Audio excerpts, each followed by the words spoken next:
Alright, hello everybody, this is Paul coming from the shop, and today we are working on my personal vehicle, a 2008 Dodge Ram 1500 quad cab with a 5.7 Hemi, and the VIN code for the engine is number 2, and it's a gas engine.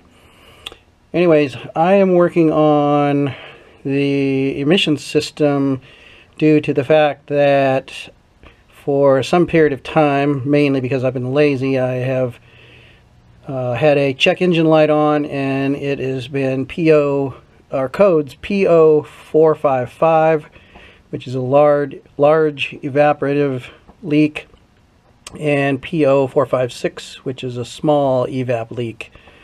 And so now I'm finally chasing it down, and I actually did some diagnostics at another location to find out what was going on, because I didn't have the tools here.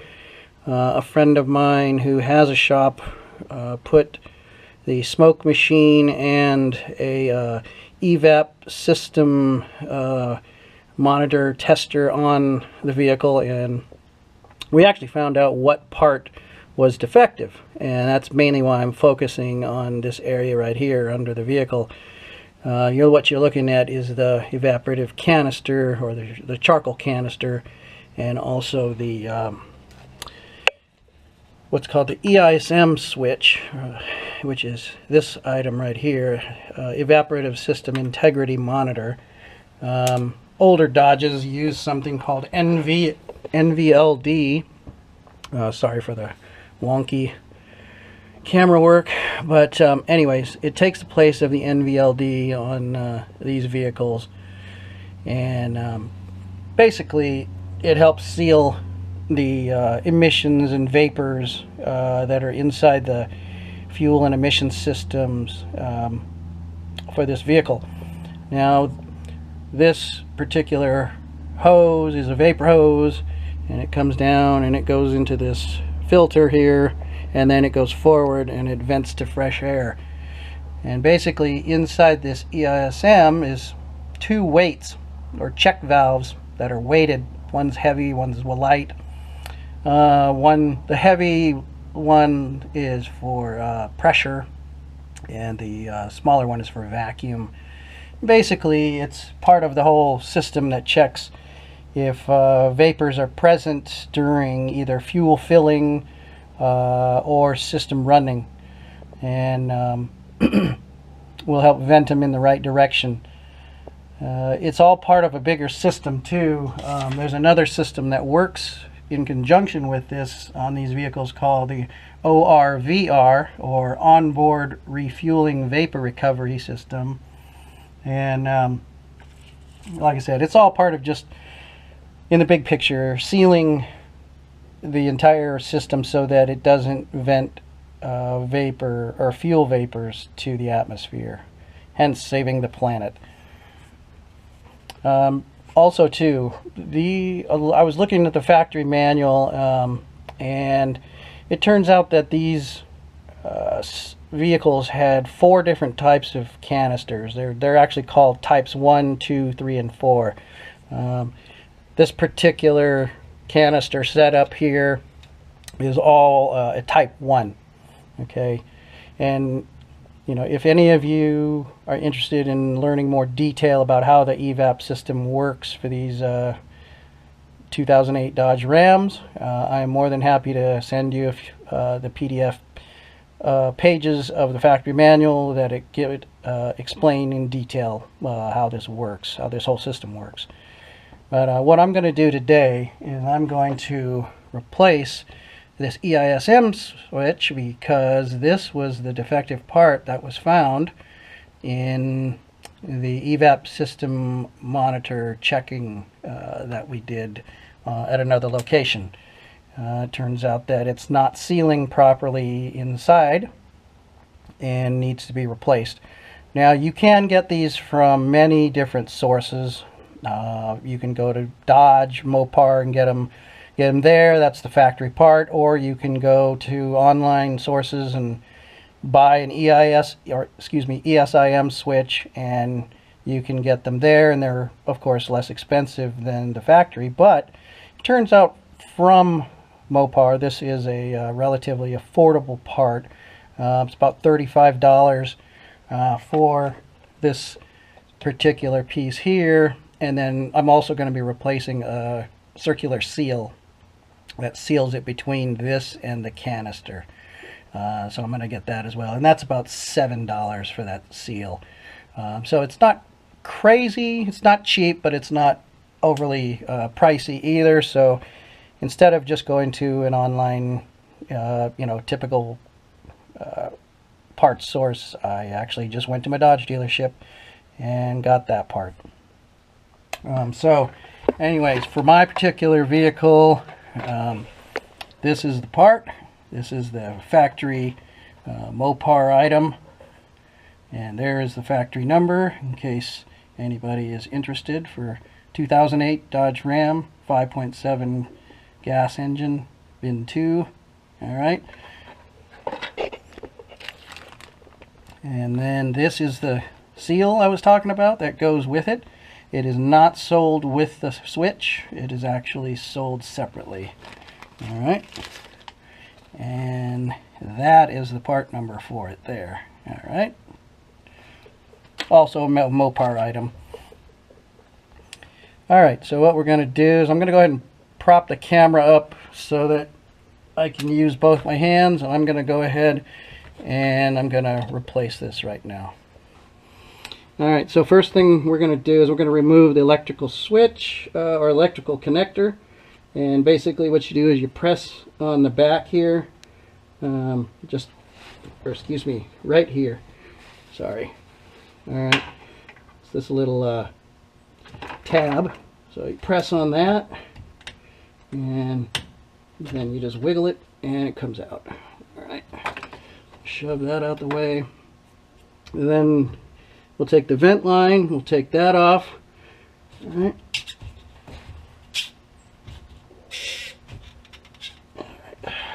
Now, one thing that I had done long before I ever diagnosed this problem was I checked all the lines as far as if they're in good condition or not. And it turns out that this line is in good condition. All these lines that are back here on this system are in good shape. So I knew it wasn't a cracked line. And that, for a PO 455 and 456, it is very common for these lines to go bad and have cracks, and especially right around where they connect to these switches and these couplers and everything.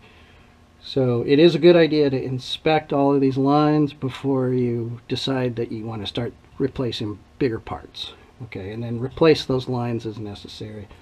All right. There are actually a number of videos on YouTube that discuss looking at these lines and inspecting them, making sure that they're all in good shape. All right, so now what we do is we do a quarter turn counterclockwise, and that will remove this ESIM switch from the canister. All right.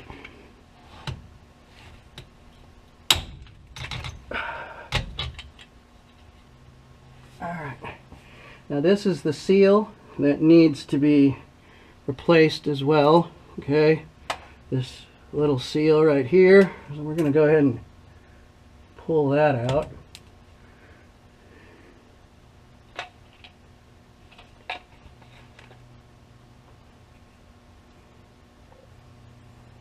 All right, so that goes away. That goes away. All right. Now, one of the things that it said in the manual that is very critical, I guess, is that the position of this, give me so I can get a better picture of it. Anyways, the position of this connector, okay, once it's installed and clocked, you got to make sure that this is clocked right at that 3 o'clock position. Okay, that'd be 12, that's 3 o'clock. All right, that has to be there. Otherwise, the internal check valves won't work correctly.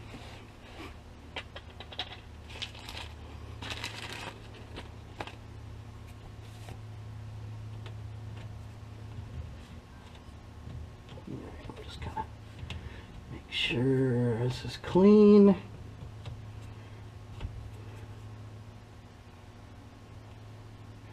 Alright, looks like the switch, this ring is the same on both sides, so I'm just going to go ahead and prop it back in there. You always want to replace this ring when you replace the ESIM switch.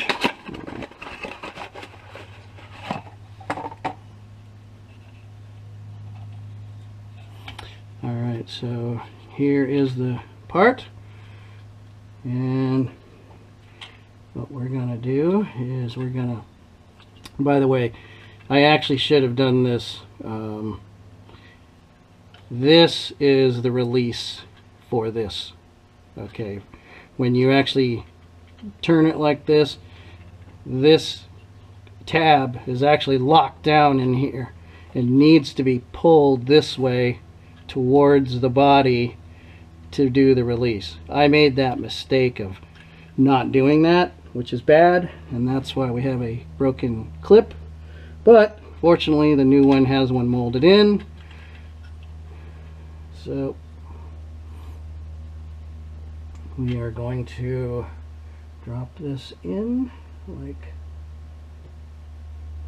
so, and then we'll crank it. There it goes. The clip snapped into place, and you notice that the electric connector is at the 3 o'clock position again. No big deal. Alright, and then we'll just go ahead and reconnect it. Push that back on in place. Alright, and the job is done. Alright, easy peasy. Alright, so just so you know, in case you wanted to get a non-factory part, like an aftermarket part, a number of companies make it. Standard is probably the most popular one, the Standard brand. They run about $20 for those online. This vehicle has 170,000 miles on it, and it's just now having an issue with this component. Actually, okay, about 6 months ago it went bad, so I just figured for $35, why not go with the factory part and really pretty much not have to worry about it for a super long time. And I'm at least getting the OE quality replacement item. Okay, so that is it.